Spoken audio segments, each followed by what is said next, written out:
Hello friends आपण मानकर प्रिय धारावाहिक नणंद पुटुଳି सीरियल आगामी अध्याय कौन होगा चाहिए ता जानिया भिडियो को संपूर्ण रूपे देखते भिडियो पसंद लगे भिडियो लाइक करने सहित आम चैनल जदि नुआ आम चैनल टी दयाकोरी सब्सक्राइब करनियंतु एमती नुआ नुआ वीडियो सर्वप्रथम अपडेट पाइबा दर्शक बंधु आपण मैंने देखिं प्रियांशु तांको अपा आद्या को कन्भिन्स कर बासुक सहित फ्रेंडशिप बढ़ाई आद्या एग्री हो जाती और आद्या एग्री होबारु प्रियांशु बहुत खुशी हो पड़ते और ठीक से समय प्राप्ति कॉल कर प्रियांशु पाखक और से बासुक कथा कहते और कहते जे मु तुमको आउ हेल्प कर पारिबिनी कि तुम तीन भौणकर मैरिज कथा देइथिबा रखिपारि ये कथा शुणी प्रियांशु बहुत व्यस्त हो पड़ते और बहुत मन दुख कर समस्ते वेट कर डाइनिंग रे खाइबा पाके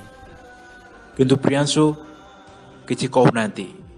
तांको माँ जेते पचारे भी प्राप्ति तोते एमती कौन कहला जो तू मूड अफ करचु ओ से किंतु ए विषय किसी भी मुह खोलना और आद्या कहते माँ से प्राप्ति बोधे प्रियांशु को किसी याडू सियाडू कही से मूड अफ कर तू निज पुअर मूड अफ कथा न चिंता करी से प्राप्ति कथा कहीं चिंता करचु और पर प्रियांशु रागी करी खाइबारू उठिकी चली जाउछंती। दर्शक बंधु ये तो थिला आज अध्याय आगामी अध्याय आप देखा पाइबे प्रियांशु प्राप्ति को कहते जे आद्यापा एग्री होता बासुक सहित फ्रेंडशिप बढ़ाई एबे जदि आद्यापा कहब बासुक सहित कथा तेबे कौन हम।